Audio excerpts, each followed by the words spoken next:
এমন কিছু রেখে যেন না যেন আপনার ছেলেরা আপনার নাতিরা আপনার নাম শুনলে যেন লানত দেয়। এটা জীবন নয়, এটা জীবন নয়, এটা জীবন নয়।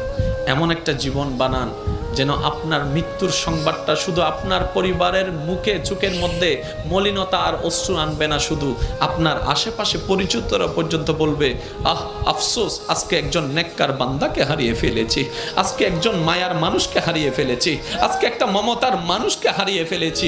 যেভাবে সিদ্দিকে আকবর দুনিয়ার থেকে যাওয়ার পরে জগৎ কান্না করেছে, ফারুকে আজম যাওয়ার পরে জগৎ কান্না করেছে, ওসমান ও আলী যাওয়ার পরে জগৎ কান্না করেছে, ইমাম হোসেন কারবালায় শহীদ হওয়ার পরে 2022 সালে চট্টগ্রামের মানুষ পর্যন্ত কান্না করছে। আল্লাহু আকবার।